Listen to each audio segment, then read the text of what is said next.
Ano? Anong ulitin? Di natin ulitin. Ulitin natin ang vlog natin kasi hindi ako nasiyahan. Kaya ayusin natin, masaya dapat tayo sa mag-vlog. Parang siya pagalit siya. Siya pagalit. Siya na ngayon hindi na sumusunod sa ano. Oo, may... Kanina pa siya siya pagalit. Yung mga malaking face, pakilapit-lapit sa camera. Malaki face daw, Aya. Malaki face ko. O, malaki face.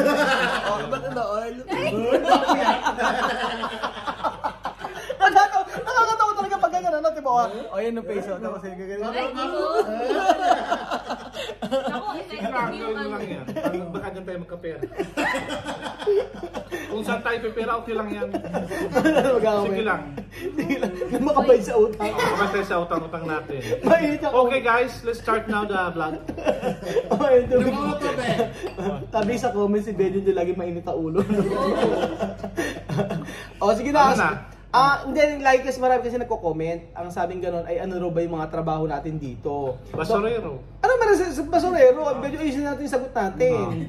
O seryoso. Ang tanong ay ano raw ba yung mga trabaho natin dito sa company para doon makilala nila. Dapat Tagalog, dapat i-translate. Depende sa iyo kung anong gusto mo. Kung gusto mo, pambikol. Sige, Tagalog kung nagkaroon trabaho. Tagaho. Sige, tapos ang gagawin natin, o yan na, walang cut-cut to. 1 minuto hanggang 15 minutes, 13 minutes ha, wala nang cut to. Pwede paliwanag lahat kung anong trabaho mo, anong ginagawa mo. Oo, paliwanag mo kung ano gusto mo. Okay. O ganon. Ako kasi alam naman na nila yung trabaho ko. Okay. So, ako naman nag-start. Hindi ako muna para mabilisan din. Wala nang trabaho. Bigyan mo Sige na. na. Bigyan mo ko isang minuto. Sige, sayang ng kasi oras. sayang oras, sige. Amigo Romel, go ahead. Hindi, ikaw. Sige na, mauna ka na. Sige na ako. Susunod sa, ano trabaho mo? Ako po ay, ako po ay nagtrabaho sa GTC Group. Ako po ay na-assign sa isang malaking warehouse. Anong position mo? Ang posisyon ko po ay tagakuha ng data ng faktura at pinapasok po sa system po ng application po ng kumpanya. Anong posisyon? Posisyon! Belgium eh, posisyon! Data entry. Sa English, Tagalog. Tagalog? Dapat Tagalog. Hindi, kahit English mo na lang. Data entry pa rin. Data entry. Data entry, o tapos... Ikaw na, Aya. Hindi pa, magkatanong na lang ako. Ano? Data entry ka. Tapos ang mga items mo, halimbawa ito, ang trabaho ni ako naman kapaliwanag, ikaw na. Pag ang trabaho kasi natin. Hindi nila alam. Tanong mo. Sige, ito okay. po ay Nescafe Gold. Ito po ay made in Portugal. Ito po ay bawat isa po ito pinapasok po sa system. Ano ipapasok sa system dyan? Yung barcode, yun the description. Yun naman. Sige, ano? Barcode, description, and the price of these items. Yun. I hope everyone is clear now. Thank you. Ayan, go ahead. Ayan, teka lang. Ano pa? Ako iano ko na para mas naintindihan mo nila. Naintindihan nila. I-summary mo na lang. Isa-summary ko, oo. Ang trabaho ni Belgium ay data entry operator. So, yung barcode na to, ipinapasok sa system, may description, ito kunyari Nescafe Gold, per piraso, depende, ganon. Tapos, para mabasa ng system, no? Para mapasok sa system o sa software. Pagkatapos, para kapag kami nagbayad, halimbawa kinuha ko to, nasa cashier ako, mabasa kung ano yung presyo. And then ikaw rin nagpe-presyo. According to the price list. Ay, nako. Basta gano'n. Data entry. Tapos sa susunod si Marisol. Marisol, anong trabaho mo? What is your position? Ano position mo? Accounting assistant. Ay, social! Paliwanag mo ng trabaho. Ano trabaho ng accounting assistant? Anong trabaho niya? Accounting nga. Anong ginagawa na ko? Ay, all around kami doon. All around sa akin, sa part ko, mga nagpapasahod, payroll, ganyan, sa mga lokal. Ganon. Ako yung gagawa ng payroll. Ito gumagawa ng payroll. Yeah. Ano pa? Kung ano yung paggawa ng amo ko, all around nga. Mag-photocopy, mag-xerox, lahat. mga expenses ng company, buong expenses ng kumpanya. Naku, kasi nakasalalay para sa'yo yung Sahod na. mga sahod ng mga lokal. Oo, sahod ng pagka may mga reklamo sila, saan sila nagpupunta sa ano. Oo, gano'n. So, ibig sabihin pala, pag nawala ka sa kumpanya, malaking kawalan. Ay, Ay, hindi. big fish. Big fish. Ano ka, accounting assistant. Assistant. May tatanong ka pa ba, Beljun? Sige, tanongin mo, yung mahirap na tanong. Yung mahirap Kaya si na Aya, tanong. Tanongin mo si Aya, yung mahirap na tanong. Sino ba? Si Marisol, tanongin mo siya, mahirap na tanong, hindi niya masasagot. Ba't di masagot? Si Marisol, napakatalinong tao yan. Kahit anong tanong ko, masagot niyan.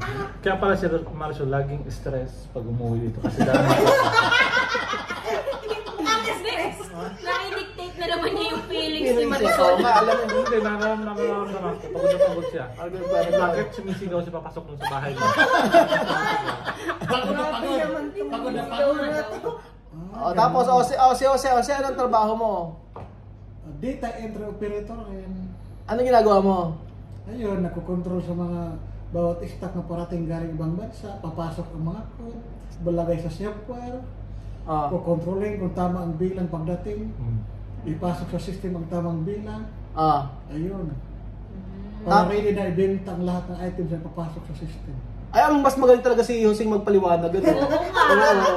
Bakit kumpleto? Kumpleto. Parehas lang naman Pero kayo yung ng iba yung trabaho ni Jose. Hindi pa kayo ng trabaho. Iba yung trabaho namin. Iba- Para kami, bakit- para sa posisyon namin. Pero iba yung trabaho. Bakit mas maganda paliwanag, di ba? Ako kasi maganda yung ginagawa niyang trabaho. Bakit sa akin? Ako nakaupo lang ako.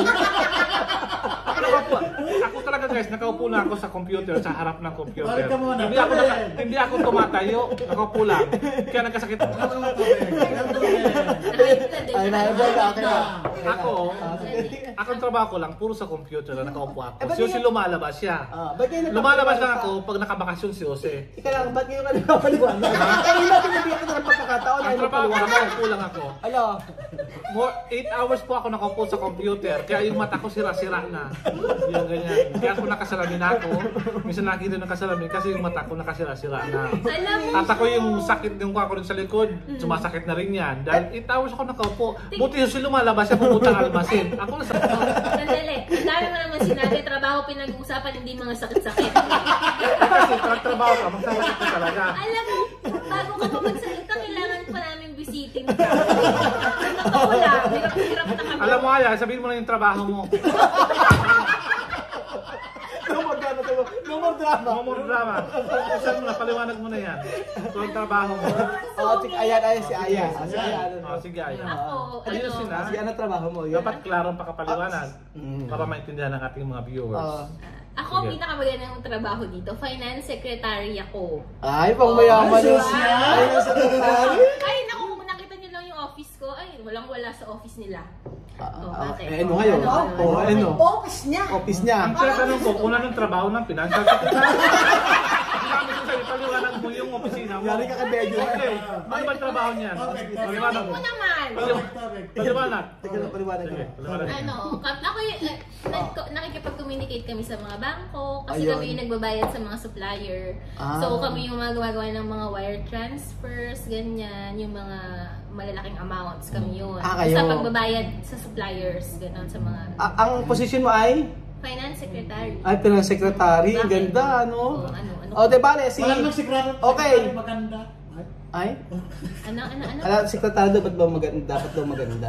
Oh, kaya nga Hindi ako sabi si Jose Si Jose nagsasabi nun. Kaya Sabi mo, nga nandun ako, di ba? oh. So, ang position ni Bedjun ay data entry operator.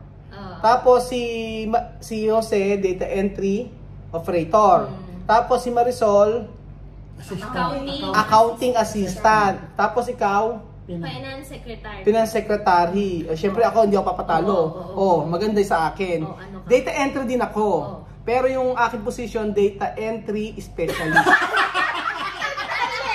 Sandali, hindi ako papayag. Data entry specialist ang Hindi ako aking posisyon. papayag. Kasi Bakit? parehas lang naman silang tatlo. Nilagyan niya ng specialist yung kanya. Hindi ako papayag. Bakit pagandahan ng ano sa posisyon eh? Wala ka ba siya yung pagandahan? Hindi, pagka ano, Sinabi ko, anong ang posisyon? yun nga ako, teka lang, data entry specialist ako. Pag may salary receipt tayo, ano nakalagay sa akin?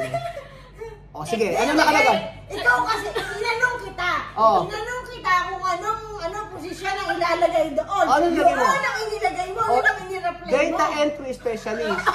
Pero, Ay, bakit wala naman nag-react ka? pero, Alam mo, parehas kayong oh. tatlo ng posisyon. Specialist Oh, siya. Kasi di ba? specialist siya kasi more higher salary than us. Kasi sa amin. Eh, paano tataas? Eh, mas nauna ata yan sa inyo. Siya yung Ay, pinakamatanda hindi, dito. nauna sila. Oh, di ba? Eh, ano, siya yung magsasagot noon, di ba? Kung matasasahod nito ni Rowell, ikaw magsagot. paano kadikit niya yung may-ari? O, ganun dito. Pataas. Ganun din ako dito eh. Ako. Ganun talaga dito. Siyempre, wala tayong magagawa kung kahit anong posisyon mo. Pero ang pinag-uusapan dito, kung kadikit mo. O, yun. Ako kasi direkto ako sa may-ari. Kayo, saan kayo diretso? Sa bagay, kanya-kanyang benefits naman talaga namin dito. Kanya-kanyang benefits. Hindi na namin isilipin yung benefits mo ngayon. Kasi may mga sarili-sarili Oo, kami. kanya-kanyang benefits. Oo. Pero, Huwag hinakatanong sa benefits. Walang benefits. Meron ako nakita doon nakuha na yung comments nila. You are the poorest among the poor sa ating Sinabi niya kasi yun. Sinabi niya kasi yun. Tingnan mo, hindi not paying attention Naku, to. hindi ka Naku, naman hindi nakikinig sa ano mo. Kasi di ko alam kasi naalam na Marisol yun yung comment nung isang subscriber natin. Oo, yun. Kaya gusto ko ipaalam kay Marisol. Sige, tapos sa lahat natin dito, tayo lahat okay ang trabaho. 'Di ba? Walang stress. Okay. Oo, wala stress, 'di ba? Kung gusto mong umuwi ng maaga, umuwi ka. Kung gusto mong matulog ka. Kung ayaw mong pumasok ngayon, huwag kang pumasok. Oo. Importante gawin mo yung trabaho mo. Ganun po dito sa aming company. Kaya minsan nagsasabi sa akin, ba't daw nasa opisina ako, nagla-live daw ako. Hindi nila unawa, naka-break ako. O, di ba? Pag naka-break, Break time. break time. Oo. It's a Ang pasok break talaga time. natin, alas 8 hanggang alauna. Tapos balik ng alas 4 hanggang 7. Kami hanggang alas 5 lang kasi nagsasarado. So, pag hindi ako nag-straight duty, ala ako matatrabaho, 8 to 1 lang. So, Ay, teka, ibibida ko yung sarili ko. ano. Ako, hindi ako umuwi. 8 to 7 nasa office ako. Oo nga, Tapos kaya ako siya natulog 1 to 4. Sipag. Ano na?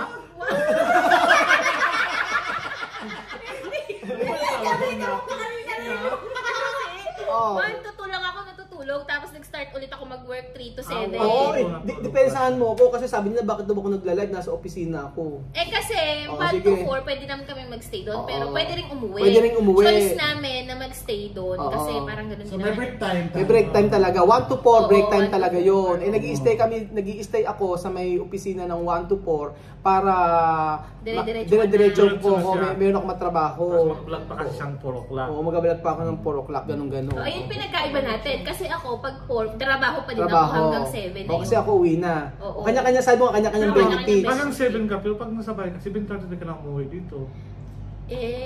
Marami ang work. Ganun ako kasipag. Talagang dinidibdib Oo ang nga, work. parang pag sinabi mong ganun talaga maraming work, tapos nakatingin ka kay Marisol. Ito, Kasi sa Marisol walang trabaho to. Di ba sabi nyo kanina na nabanggit nyo may mga benefits ng company sa bawat department. Oo. O ikaw, Belgian, may mga benefits Sa na amin, kukuha mo? ang benefits sa amin, na tuwing birthday o Pasko, nagbibigay sa amin ng pagkain yung kumpanya namin, yung department namin. Parang,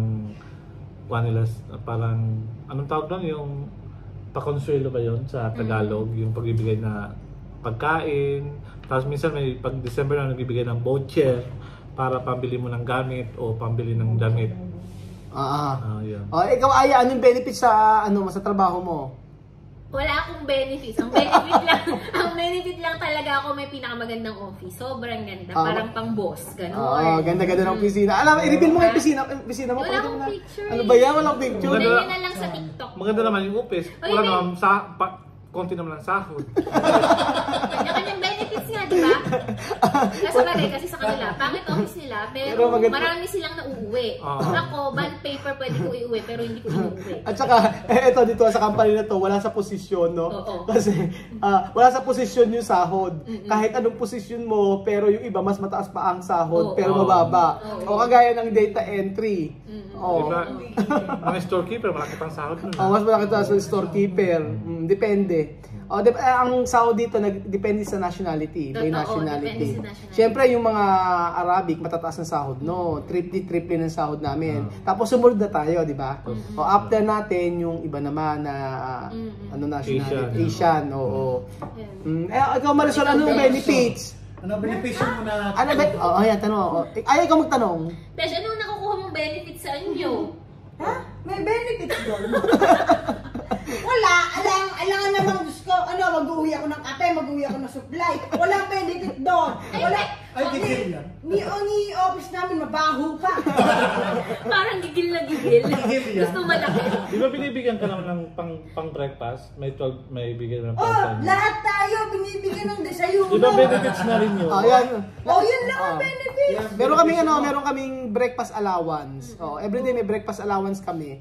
And then bukod sa food allowance, may food allowance kami na for every month. Every month food allowance, tapos weekly na breakfast allowance. Yun lang mga benefits. Ikaw Jose, ano? Ganun din, yung weekly breakfast allowance. Ano? Tapos yung monthly allowance. Ano pa? Benepisyo kung bibigyan ng may birthday ka, bigyan ka regalo ng amo mo. Pero hindi Jose, araw-araw may uwi ka. Sa totoo lang. Alam mo, kanina, ito ha, araw-araw may uwi si Jose. Ito, hindi benefits yung kay Jose. Kanina, umuwi siya, ito, may tissue. Tapos, sumunod, may repolyo. Ayan. So, talagang yung benefits ni Jose, Kanya-kanya. dapat lang talaga every 2 years ang uwi ni Jose. Sa dami niyang nakukuha. Marami na ako si Kuya. Sa pinakamarami nakukuha na sa benefits. Jose, ilang taon ka na dito sa company? Itong taon na kami dito, kaso nga pa rin. Titiis pa rin. Ikaw, Marisol, ilang taon ka na rito?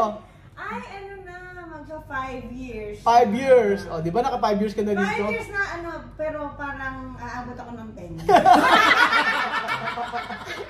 10 years pa. Ikaw, kaya ilang taon na dito? Ako 4 years, magpa-5 next year. Kaya pa ba? Ay, di ba paresign na ako?